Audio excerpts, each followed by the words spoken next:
Hello guys, pag-usapan lang natin ang breaking news. Finish na. Exclusive nga naman kasing pinag-uusapan si Daniel Padilla na ninibago dahil wala si Catherine Bernardo. DJ, ala-alang mga lumipas na. Yan kasi ang mga bali-balita sa atin. At yan din ang kumakalat ngayon sa social media na pinag-uusapan ng lahat ng mga netizens at mga Dilulu fans, lalong-lalo na ang mga sausawerang kapitbahay. Na hanggang ngayon, si Daniel Padilla ay naninibago pa rin. Kasi ang mga alaala ni Catherine Bernardo ay inaawakan pa rin niya. Hanggang ngayon, talagang nandyan pa rin. At lalong-lalo na si Catherine Bernardo ay ganun pa rin. Simula nga naman kasing nagkaayos sila, hindi na nila nakalimutan pa ang isa't isa, lalong-lalo na si Catherine Bernardo. Lalong-lalo na ngayon, pinag-uusapan si Catherine Bernardo, ang loyal niya na kay Daniel Padilla pa rin. Katulad ni Daniel Padilla, ang loyal niya ay na kay Catherine Bernardo pa rin. Sa daming pinagdaanan na mga issue at intriga, iisa lang ang nasa bibig ng dalawa. Ibig sabihin, si Daniel Padilla, si Catherine Bernardo pa rin. At siyempre, Catherine Bernardo, Daniel Padilla pa rin. Yan kasi ang kanilang sinasabi na pasabog ni Daniel Padilla at Catherine Bernardo sa atin. Siyempre, alam naman natin kasi yan ay kumakalat na at pinag-uusapan na. At yan ang mga update sa atin ni Daniel Padilla at Catherine Bernardo. Lalong-lalo na kasi nagmamahalan silang dalawa. Kaso nga lang kasi hindi nila pinapaunawa sa isa't isa. Marami man kasing adla tulad ng pamilyang Bernardo. Ayaw nila kay Daniel Padilla, pero pinaglalaban pa rin ni Catherine Bernardo ang tunay niyang nararamdaman umano kay Daniel Padilla. Tulad ng pag-amin noon ni Catherine Bernardo sa kanyang pamilya. Kaso nga lang kasi, yung sugat na ginawa ni Daniel Padilla ay nandoon pa rin. Kailangan mawala yun unti-unti. Kaya sana wag silang masyadong magmadali. Hayaan muna lumamig ang sitwasyon bago sila magmahala. Na alam naman natin kasi, sariwa pa para sa pamilyang Bernardo ang sugat na ginawa ni Daniel Padilla. Kaso nga lang kay Catherine Bernardo, tapos na yun, nakamove on na siya. Kasi nagkaayos na sila ni Daniel Padilla at Catherine Bernardo. Yung hindi nila pagkakaunawa noong sila ay nagkaiwalay umano. Lahat ng mga kadahilanan na gustong sabihin ni Catherine Bernardo ay inamin na ni Daniel Padilla kay Catherine Bernardo. Ika nga ni Catherine Bernardo, last 2023, ang gusto niya lang, umamin lang si Daniel Padilla sa kanyang pagkakamali. At patatawarin naman siya ni Catherine Bernardo.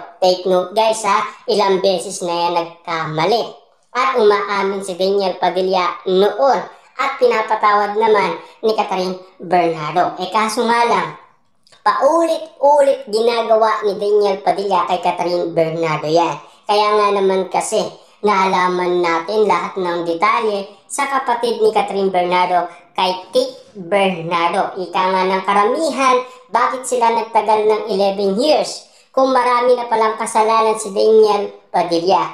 Pero nagkaayos pa rin sila. Na alam naman natin yan, pinag-usapan at pinagkakuluan at pinagpiestaan ng karamihan.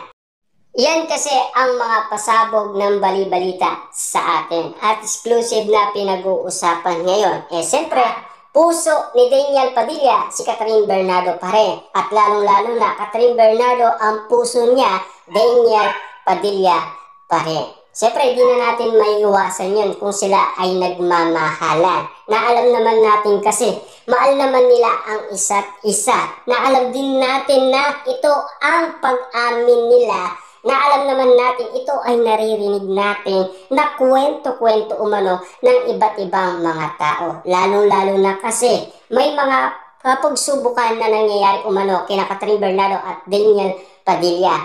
Pero lumalaban naman sila. Kita niyo naman si Daniel Padilla, gustong pabagsakin noon, pero naging successful pa rin kahit walang Catherine Bernardo sa tabi niya. Kita niyo naman, naninibago man si Daniel Padilla sa kanyang karakter ngayon bilang Andres dahil sa pagiging action star. Dahil hindi gaano siya sanay, dahil sanay siya kasama niya si Catherine Bernardo. Kaya malaking bagay kung bakit naninibago si Daniel Padilla kapag wala si Catherine Bernardo. Kaso nga lang kasi si Catherine Bernardo sanay na yan. Kasi marami na yan pinagsamaan about sa iba't ibang mga tao. Lalo-lalo na kasi meron nang napatunayan si Catherine Bernardo. Si Daniel Padilla ay nagsisimula pa lamang. Siyempre napatunayan na yan ni Daniel Padilla. Kita niyo naman ang incognito niya. Successful at trending na trending at nagustuhan ng karamihan. Pero take note guys ha, si Daniel Padilla ay pinagkakaguluhan pa rin ng lahat ng mga kababaihan. Tulad na lang ng nangyari umano sa Marawi. Grabe nga naman kasi dahil inggit na inggit umano ang mga kalalakihan. Dahil kay Daniel Padilla, inakot niya umano ang mga kababaihan na mga babae. Kasi alam naman natin kasi marami nagkakagusto kay Daniel Padilla dahil lahat yun ay mga fans ni Daniel Padilla at hindi pa rin nawawala ang karisma at alindog ni Daniel Padilla, lalong-lalo na ang kanyang kagwapuhan. Kita nyo naman, pinagkakaguluhan pa rin si Daniel Padilla kahit na iwalay na sila ni Catherine Bernardo. Lalong-lalo na kasi magdadalawang taon na at sanay na umano ang lahat ng mga tao. Kasi kitang-kita nyo naman siguro, lahat ng mga bagay na yan ay napag-usapan na. At lalong-lalo na kung naninibago man ang isa't isa sa kanila dahil 11 years nga naman kasi ang kanilang relationship sa isa't isa. Kaya nga naman kasi pinag-uusapan sila ngayon. Lumipas man ang mga panahon, pero hindi lumipas ang pagmamahal ni Daniel Padilla at Catherine Bernardo.